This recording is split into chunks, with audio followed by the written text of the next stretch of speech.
Og Jesu navn. Jeg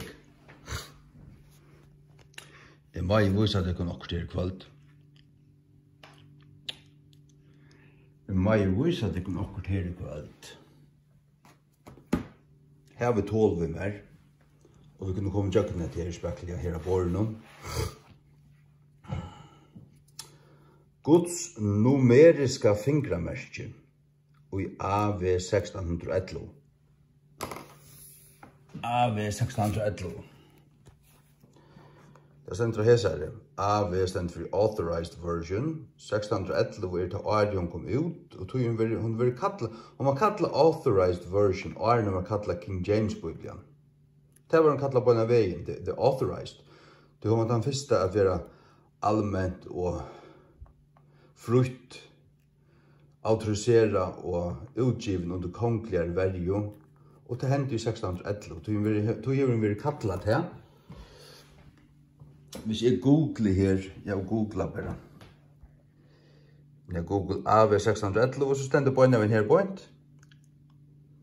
AV likvi Authorized Version. 611, the year the Authorized Version was originally published. The Authorized Version has since come to be known as the King James Version.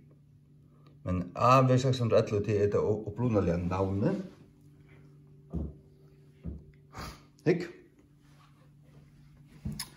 Oi. Til 23 bøker i Gamla Testamentet. 22 i Nya Testamentet. 23, hette du kanskje angående se, men hette er ekkvilja stuttligt. 23 likvi, trutja ferir 90, likvi 22. Så 22 kommer ut ur 93. Du 93 ganga du trutja ferir 90, så får du 22. Tog at Nya Testamentet kommer ut ur Gamla Testamentet. Byrjanen fra endanen, så i Jesaja 46:20.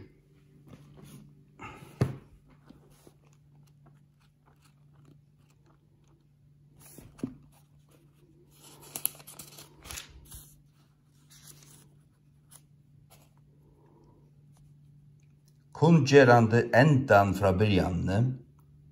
Kunngerande endan fra byrjanen. Og fra fyndar tøyen til tingene som ikke ender gjørt. Men han kunngjør endan fra byrjanene. Ikke mitt og ikke nesten til enden kom, men en eller annen måte kunngjør god endan. Enden er kunngjørdur og bor i byrjanene. Så i Gamla Testamentet hadde det 93 bøker.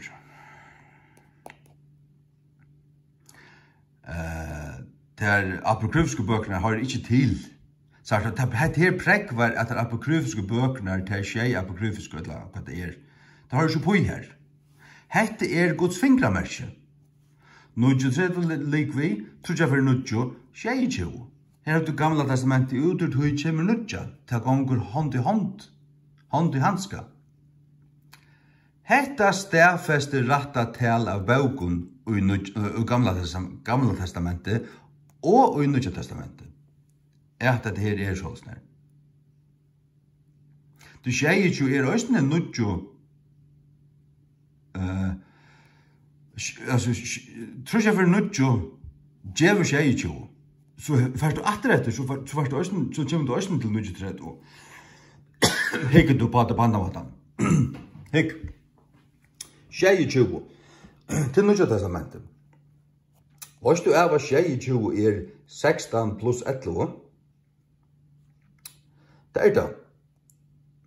20 pluss 20 20, 6 pluss 8 er 22. Tallet av bøkene i Nya Testamentet er 16 pluss 11. Tøya bøkene var innsigleier og låkeier i 1611. Ja, for okkur vitande og suttjande, for okkur som kjenner hva det er for en bøk, hva er god du gjørst, vi som vita det, vi som tryggva det. Vi tar vi suttjat her, så gjør det mening. Trust du ikke, har du ikke sett det, har du ikke finnes det fra gode, så gjør det andre mening for det her. Vi kunne bare be for det her. 16.11. Vi hittar på 16.11. Vi sitter her endertøkken av 3.8. Det her 4 tøl, det er 3 tøl. Hvis vi så skriver til ut sånn her, 8, og hvis vi utleta 6-tallet, første fer, så er det 8 plus 8 plus 8 er 3. Takk av så 6-tallet vi, 17 fer, så er det 8 plus 6, 8 plus 6 er 6, plus 8 er 8, plus 8 er 9. Her hever du 930 bøker. Og i kvarjon, 611. Hvor er 611? Du tar var sørsta finpussing av godsåret. Jeg har sagt det om det. Hette gods lidna produkt, det kommer ikke noen bøybel at nå hesa. Hatt han, etter enda tøyer bøyblian, endalige mynduløykinn, ta det kommer til godsåret. Og du kan lese det. Du behøver ikke fra til noen doktor eller skriftlærdan om nekka som helst. Hetta stafeste ratta tal av baugun og i Gamla testamentet, og ta bor alt i 16.11. Hetta stafeste ratta tal av baugun og i Gamla testamentet, og øysene for baug og han ratta. Katolskar bibler hava ikke 930 bøker i Gamla testamentet, men 6-4 til et eller annet. Og her gjør han ikke oss ned i nekra mening, og det er slett ikke utblåst her. Det er ikke Guds ord.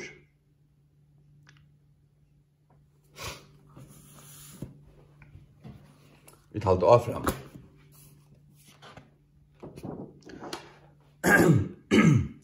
Sekstan 11 lig vi. 8 ganga 6 ganga 11. 8 ganga 6 er 6, ganga 11 er 36. Det ter 36 bøkene og i Bibelene. Innsigleier og i 1611. Innsigleier merker lukkeier. Nu er Bibelen ikke langer sprek. Hun ble prentet for det første fer av griskon i 1516, og så får tøyingar i gang, tøyingar. Og i øyne øld var en rævelig virksomhet av tøyingon, og det stegget i 1611. Og det var kronan av reformasjonen, det var King James Biblian. Og her sutja vi alt dette her. Vi færa vojar. Matteus 8:8. Matteus 8:8. Låt oss telle årene her. 8, 2, 3, 4, 5, 6, 6, 8, 9, 10, 11, 12, 13, 14, 15, 16. Matteus 8:8. Hva er adressan? Og 8:8. Du kører kolonene vekk. Nei, omkyldig her oppe, ja. Du kører kolonene vekk, så er det 11. Fyrsta vers i Nødja testamentet hever 16 år i King James Bibelen, og adressan er 11. Nødja testamentet åpnar vi 16 åren, og i Matteus 8:8, som er 11, 16, 11. Sørst du ta på roi her. Tja tog som bare tror, og heter det ikke nekka gandur, eller nekka okkult nekka. Det er bare at hitja, det er bare at telja. Er det for boi at telja? Nei, det er ikke for boi. Er det for boi at rokna? Er det okkult kanska? Ja, så sier bare godt vidt her. Godt vidt her. Slapp deg vekk. Få det høyt. Lik vi, altså, det er altså Guds fingramerke hver Biblia er hansara Biblia. Det er hantan. Langt fra første verset. Adressan 8:8 til 11. Åpnar vi 16 åren til 16:11. Nummer 2. Hatt nummer 8. Nummer 2 er Matteus 8:8 og Matteus 8:16 sier Jesus Kristus. Det har vi ikke sagt om noen vers i midten her, men det har vi sagt om Matteus 8:8. the book of the generation of Jesus Christ. Og i 16, and Jacob begat Joseph, the son of Mary, of whom was born Jesus, who is called Christ. Her du Jesus Christ. Du hever det ikke nekkast enn året her. Utan i første verset og i 16. verset.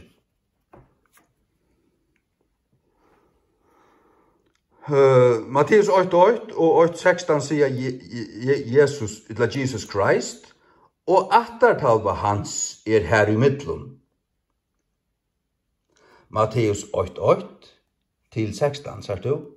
11:16, 16:11. Vi sutja der. Nutja testamentet åpnar vi attartalva Jesus Kristus, og i middelen 8:16 og 8:11.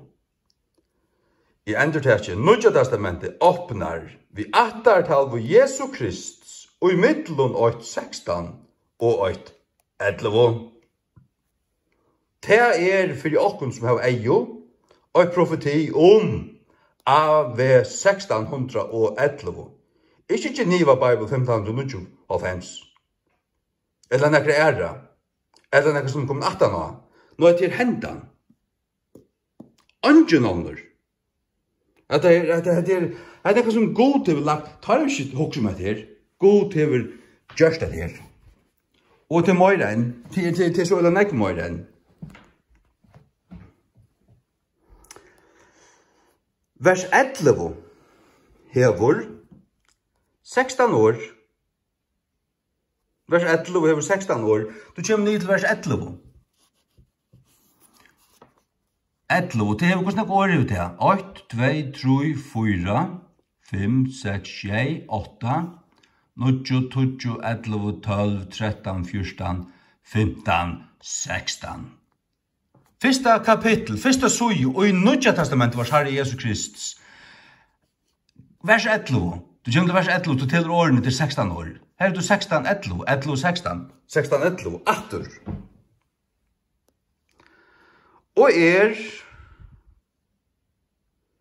Og kong Josias, som kjentur fire, at endurbøta Guds år, så i 17. kongabok 22. Kong Josias endurbøtte Guds ord. Det var blivet vekk. Han fann det atter, og han sette det atter i et høyerligt plås i tempelen. Og det var det som hendte ved King James-bibelen. Vi har funnet en endelig myndeløyga atter. Det er ikke en spjæring når det er samlet, når det er avgjørt, når det er en bøk til henda bøkken her. 2-3 vittner stedfesta hverja søk, så i 17 Korint 13:8. Her hever du 8 vittne, 2 vittne, 3 vittne. Og i samme kapitlet, første kapitlet, og i Nutja testamentet, vår Herre Jesus Kristus. Hva sier vår Herre Jesus Kristus? The New Testament of our Lord and Savior, Jesus Christ. Ikke bare Nutja testamentet. Nutja testamentet Origens, Clemens og Philos og Satans, og Dals og Victor. Ja, godt vi tikkum. Vi lette tikkum øya tikkara svans. Jeg er ikke tikkara rono.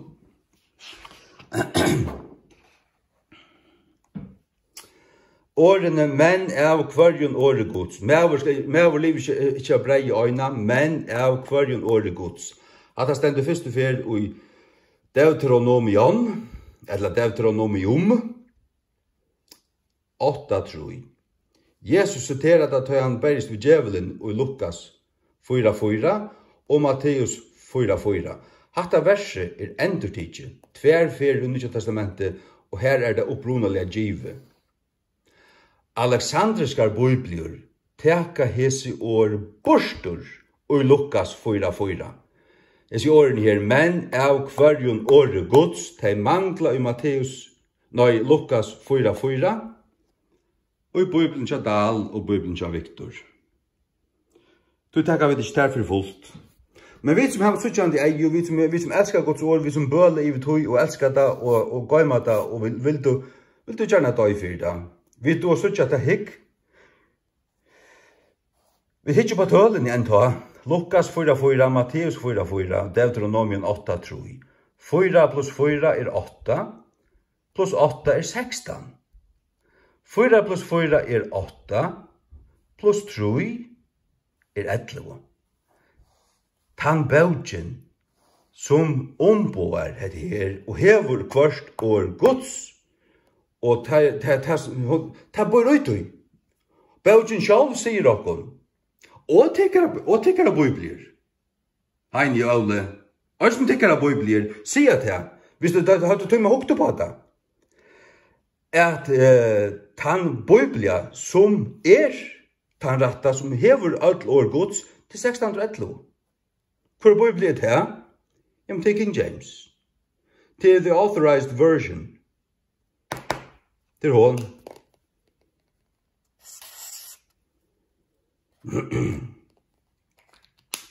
Ik. Oi blast skrift. Som det stender i King James. All scripture is given by inspiration of God. Given vi oi blastri av gode. Hatta verset, som sier til at skriften er givet i uiblåster, det stender i 17. Timotheus 3:16. Og til øyneste vers som sier at skriften er uiblåst. Det er bare et vers. Hikka nu. 17. Timotheus er 16. bok i Nya Testamentet. Og etter 17. Timotheus er det 11 bøker etter i Nya Testamentet. Det vil si, at hver bibel du hikker og du kommer til at det er om øyblåster Guds års, så er det 16. bok, og til 11 bøker etter, du har 16, 11 her, og til pøyka der til, at hver bibel du slevar iver, hein jo alle, og er klart der. Så sier Guds år, og en for bibel, som er en satans perversjon, øysene, Kjadale Viktor og Trondheim, da sier du til at den rette av bibelen er 16, 11. Hvis det var ei og suttja vi, altså. Det var det ganske ikke. Det er ganske at det ikke vilje heva, men vi er det som heva det. Og vilje heva det. Skal dumme heva det. Det løgnderdommen er at heva et blett hjärsta. Blett hjärsta. Blub, blub. Åpenberingen 22, til sørste kapittel. 20 til 21, til sørste 2 versene. Og i Nya Testamentet. Vers 20 hever 16 år, og i King James. Vers 21 hever 11 år. Sørste 2 versene, altså. Vi hukte her på fyrsta vers og i Nya Testamentet. Nå er vi kommet til sørsta vers og i Nya Testamentet. Lorta du? Lekna gøyta? Næsta vers hever 16 år. Sørsta vers hever 11 år. Her er Attur 16, 11.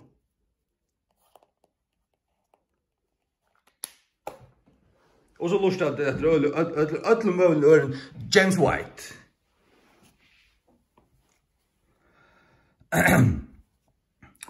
Året Amen innsikler Jesu testamentet. Det vil si her er 16 år, plus 11 år, plus året Amen. Men vi som sutja til, vi råkner ikke det som en feil. Nå, vi sutja til. Vi sutja til 16-11. Det er baugen.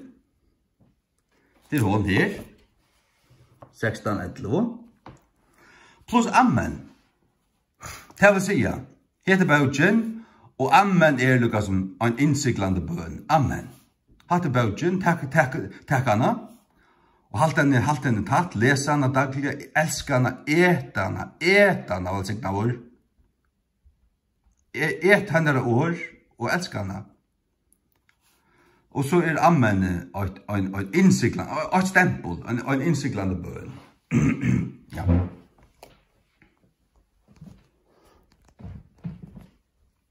Nasta. Byrjanen av 1611. Byrjanen. Genesis 8:8, fyrsta vers i Bibelen. 44 bokstaver ute. 44 bokstaver.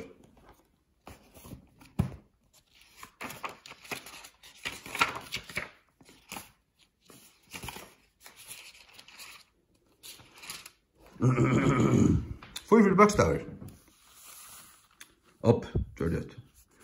8, 2, 3, 4, 5, 6, 7, 8, 9, 10, 11, 12, 13, 14, 15, 16, 17, 18, 19, 20, 21, 22, 23, 24, 25, 26, 27, 28, 29, 30, 31, 32, 34, 35, 36, 38, 39, 40, 41, 42, 43, 44. Her 44. Her 44 bokstaver. 44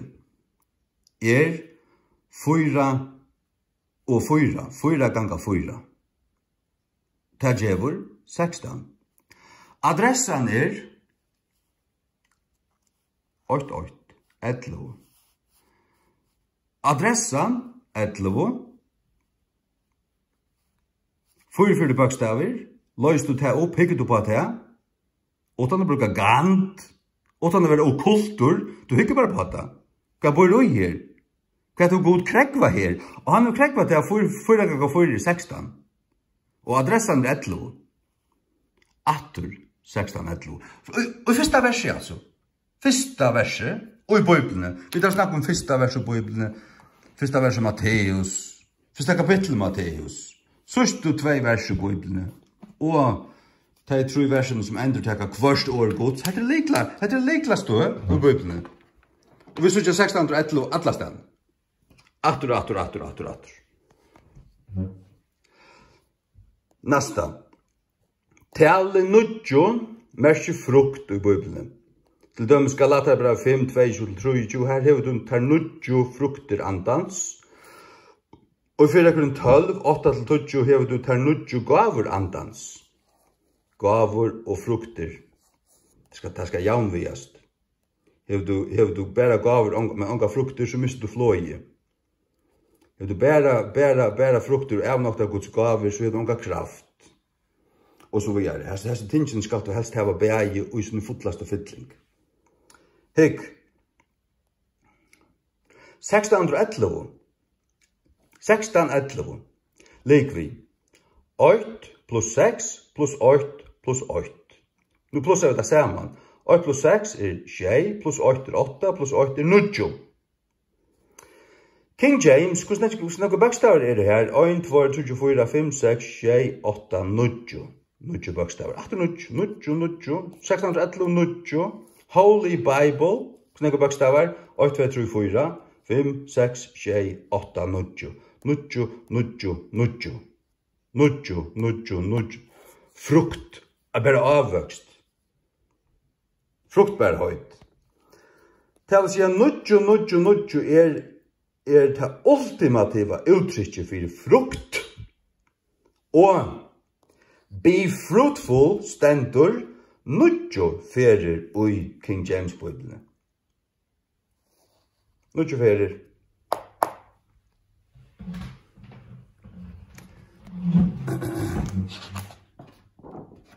Hygg. Næsta. Langste kapitlen i Bibelen, og han som utelukkende handlar om Guds år, prysar tog. David sier, vi kvarin skal ungur meover halda eller rønsa sin ved, vi har djeva gæter etter årentøynen.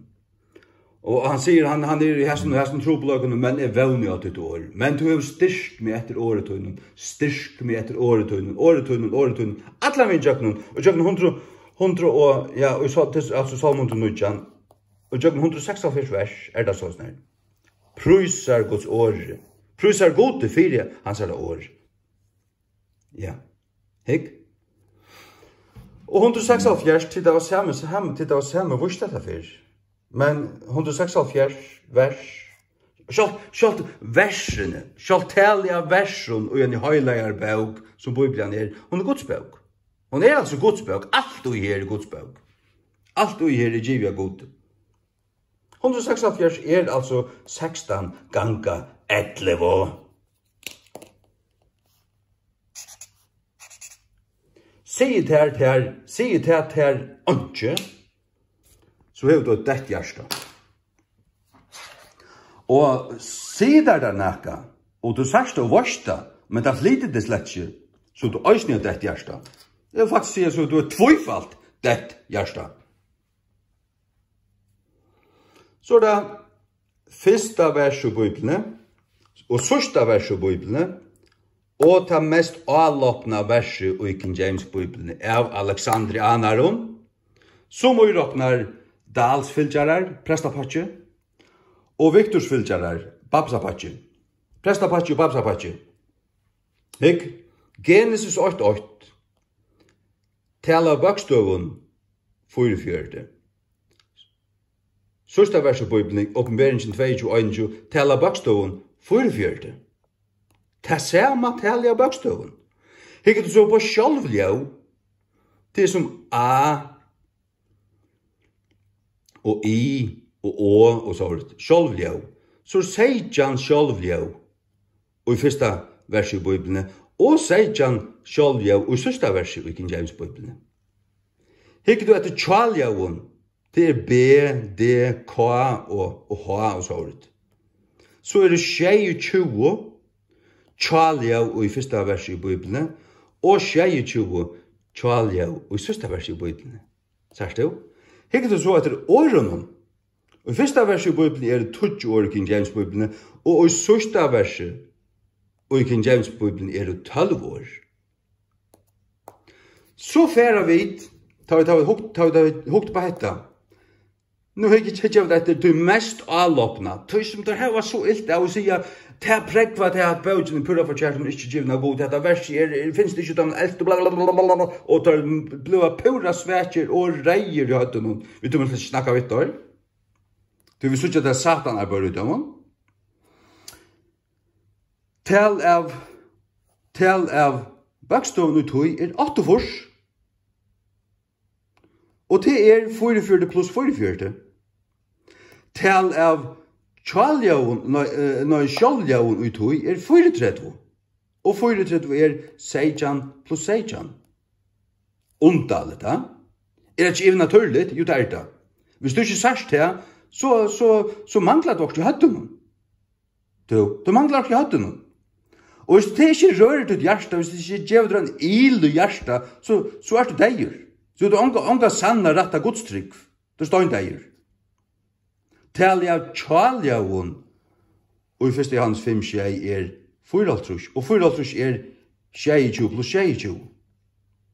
Og tali av åren, og i 1. Johannes 5, 6 22, og 22 20 pluss 12. Så du akkurat. Kvoi? Tu ja 1. Johannes 5, 6 lyser okkon goddamen, hver god det trutjer som bæra vittne i himnen.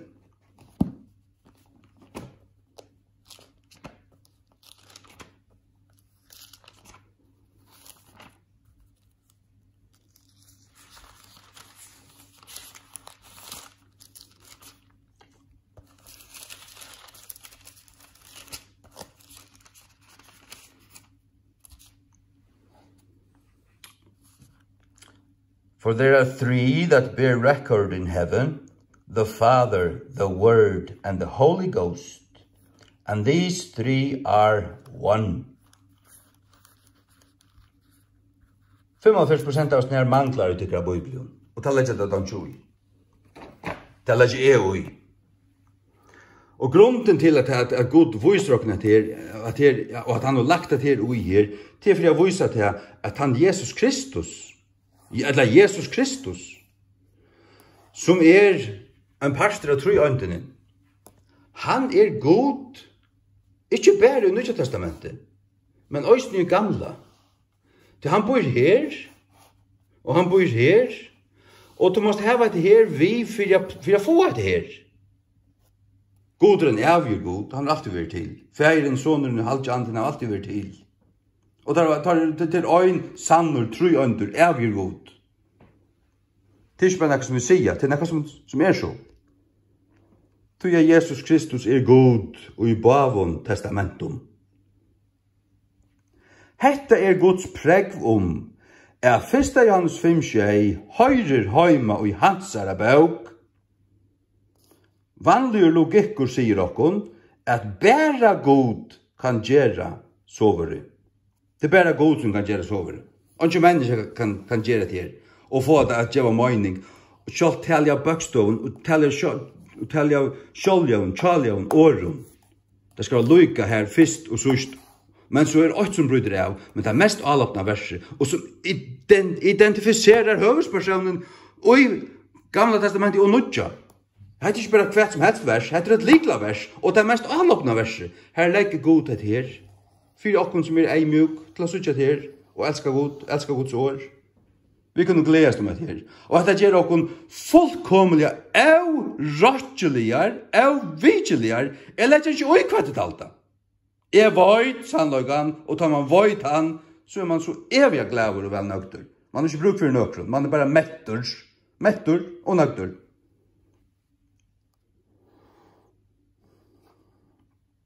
Jesus Kristus god, og i Gamla testamentet, og i Nya testamentet. Jeg har ikke herved sagt at Jesus fægeren, men Jesus Kristus god. Andre personer tror jeg ikke det. Og han i Gamla testamentet og Nudja. Han avgjør. 1. Johannes 5:6 til vers i høyla av Bibelen, som best pregvar Jesu Kristi goddomleika, tog han andre personer i tru øyntene, ort vi fægeren og vi halka andan, og tog han god og i bavon testamentum. Jesus Kristus åre, Jesus Kristus god. Amen.